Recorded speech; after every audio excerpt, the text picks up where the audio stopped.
Sir सबसे पहले तो मेरा नाम सूरज कुमार शर्मा है और मैं नागपुर में मात्र 25 साल लगभग हो चुके हैं इसी गीत और गायन के क्षेत्र में।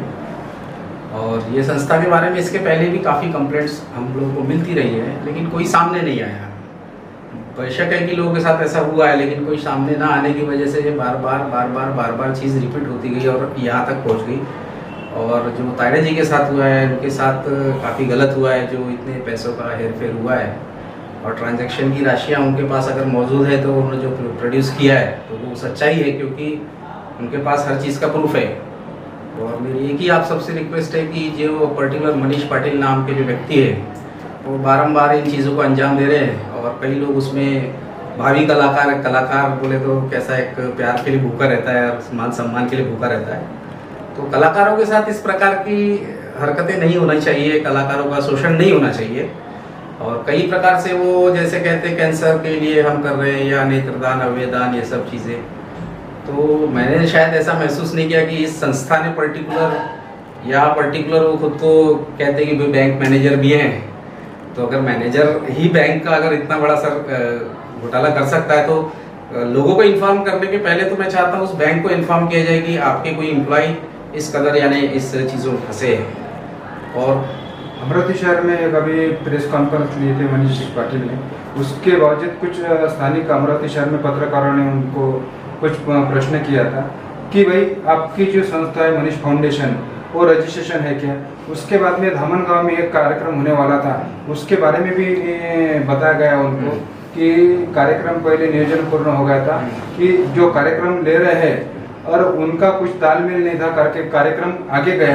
लेकिन मुझे ये जानकारी मिली है कि वो लड़की को 75,000 रुपये पहले 50, बाद में 25,000 रुपये दे गए।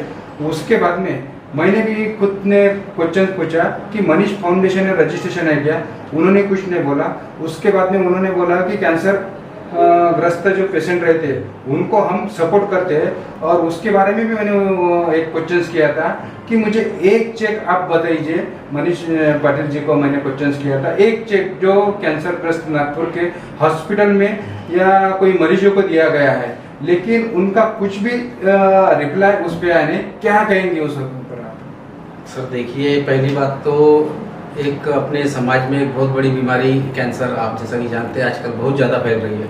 और कैंसर मरीजों की आप आड़ लेके या एक उनका छलावा करके या उनका दिखावा करके अगर आप कलेक्शंस पैसे वगैरह किसी से मांगते हैं तो मेरी नज़र में तो शायद इससे बुरा कोई गुनाह नहीं है। इंसानियत के नाम पे एक धब्बा है वो इंसान, शायद मुझे ऐसा लगता है, क्योंकि किसी के दुख और दर्द के इलाज को लोग कंसिडर करते हैं कि भाई मदद करना चाहिए, और उसके बावजूद अगर वो किसी की मदद नहीं कर रहे तो एक्चुअली तो ऐसी संस्था तो मेरे ख्याल से फर्जी होगी। शायद उनका रजिस्ट्रेशन नंबर भी रद्द करना चाहिए अगर होगा तो, मेरी ऐसी दरख्वास्त है।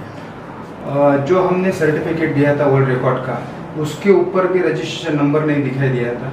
उसके बाद में ये पूरी चेन है, नागपुर से लेके गुजरात तक लगता है आपको ये चेन है। और मैंने ये भी सुना है कि मनीष पाटिल और कुछ बड़े नेताओं के साथ ये मेरा पहचान का है, वो मेरा पहचान का है, ये सब बातें लोगों को बोल के सब चूतिया बना के कार्यक्रम कैसे लेना और हर तरीके के वर्ल्ड रिकॉर्ड अलग अलग लेना और उसमें से राशि अपने कैसे लेना, क्या कहेंगे उस पर आप?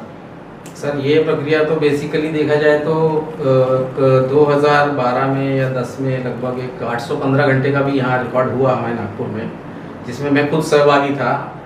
एक 45-46 डेज वो रिकॉर्ड चला हमारा, दिन रात निरंतर। उसमें एक 17 से 18 कलाकारों ने भाग लिया था।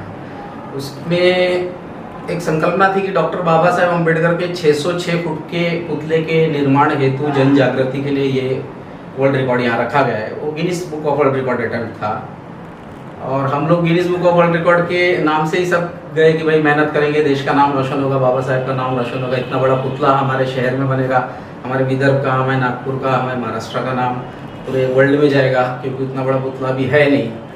तो हमने बहुत मेहनत की है निरंतर, लेकिन हमें उस वक्त भी Guinness book of world record का कोई सर्टिफिकेट मिला नहीं। उसके बदले कई साल प्रयत्न करने के बाद, कई साल के बाद में हमें यही सर्टिफिकेट मिला गया था। एक इंडिया वर्ल्ड रिकॉर्ड बोल के कोई संस्था है पवन सोलंकी जी की, मेरे पास सर्टिफिकेट आज भी मौजूद है। वो भी कोई ऐसा कोई बड़ा साजरा करके सर्टिफिकेट नहीं मिला था हमको, बस ऐसी एक कमरे में बुला के सबको एक एक सर्टिफिकेट दिया, फोटो निकाले। फिर भी मैं ये जानना चाहूँगा कि डॉक्टर बाबा साहब का 606 फुट का पुतला निर्माण करने हेतु जिस संस्था ने इतनी कोशिश किया या इतना बड़ा